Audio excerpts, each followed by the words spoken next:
What is going on, everyone? Steve-O Supremo here, and I am just another game collector. And today I wanted to finally do a video on collecting printed media when it comes to video game stuff, and go over the headaches and stuff that can go along with it, but just talk about it.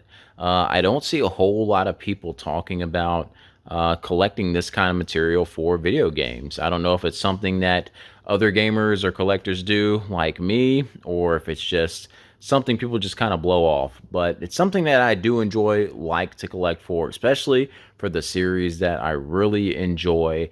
And this is by no means all of the guides and art books and stuff that I have. I have a lot more. It's just there's only so much room on this couch, but this is enough to get the point across for the stuff we're going to talk about. So, collecting printed media, it's one of those things that it can be hit and miss for me. Again, it's mainly for the series and franchises that I really love. And you'll kind of notice, like, I have some of the ones up here that I do love, like Fallout franchise, the Dark Souls franchise. I have like all of their books. Of course, we got some Zelda. And then we have to have the obvious Metroid stuff, some Resident Evil, Dragon Warrior. It's a lot of the stuff of series and franchises that I just adore. But there's even more that if it's just something that's cool that came in a collection buy or something, I'll hang on to a lot of it. My buddy Garrett, who sells me a lot of his stuff, a lot of these guides, a good amount of guides came from him and art books and stuff because he was just getting rid of all his stuff. And there's even more to get. He just has so many. But again, it can have some headaches. One of the things with collecting like printed material, they can start to get kind of pricey too. Just like video games and stuff like that, a lot of these things can also carry their own weight and price, even sometimes right out the gate. I know like the Fallout stuff over here, I think those range from like 60 to 80 bucks right now to get. I don't know if they still have the price tags on since they're out of their wrap and everything, but normally sometimes you get your price tag on here to show the original cost. That Dark Souls 2 is probably still around the same price, but something like those guides might have been around that same price when they came out.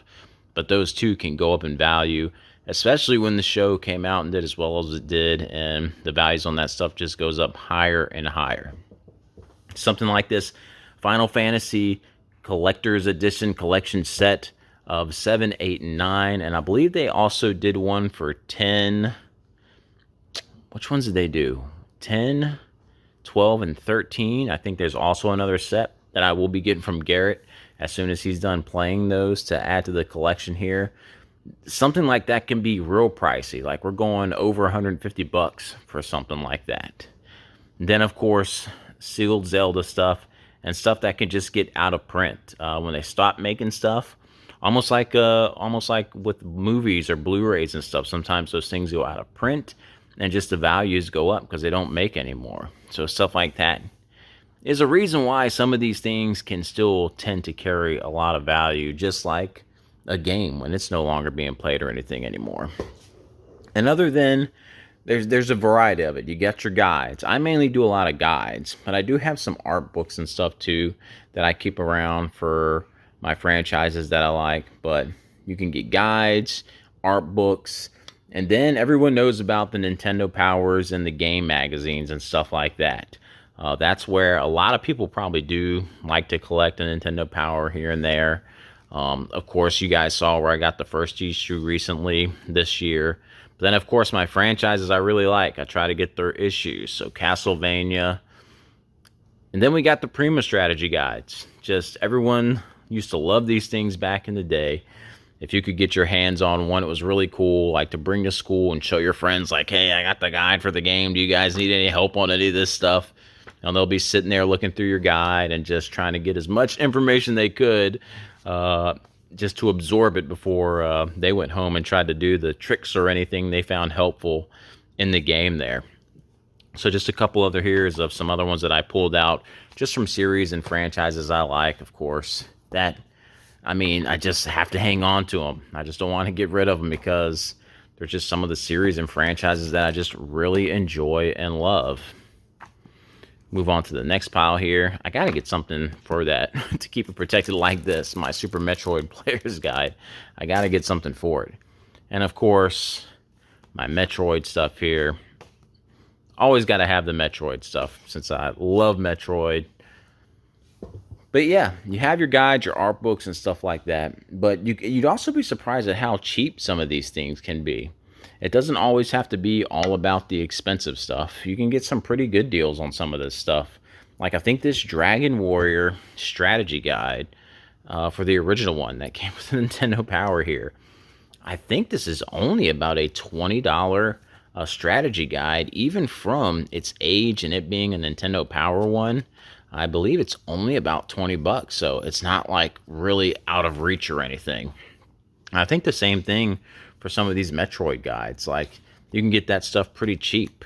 I know for Christmas, I got my son a lot of Luigi's Mansion. I got him every Luigi's Mansion guide and like a little set online, and those are pretty cheap. It was like 3 or 4 of them for around 40 bucks. I got all of those, so not bad of a price.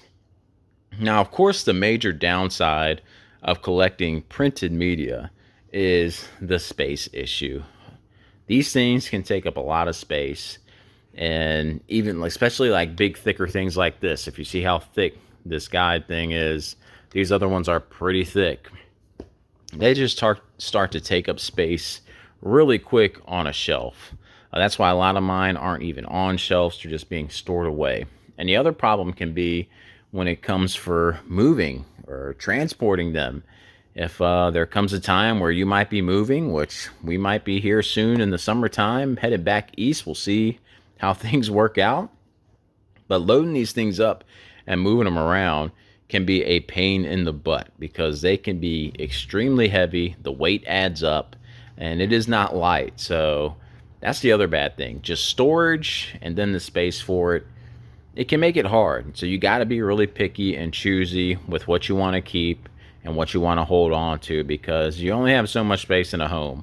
And I'd rather have more games in the collection than printed media, even though they're both things that I really like to look at and flip through. So yeah, just a little short video on some printed media. I'm just actually really curious to know if it's something that any other collectors go for. Are you guys into collecting for printed media in video games or anything like that?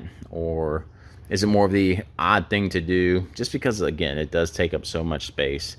But there's a market out there for it. There's a reason why they keep making these collector's guide. There's a Metroid one coming out here this summer that I pre-ordered on Amazon that I'm looking forward to. So people still love this stuff, and I think it does have a big market.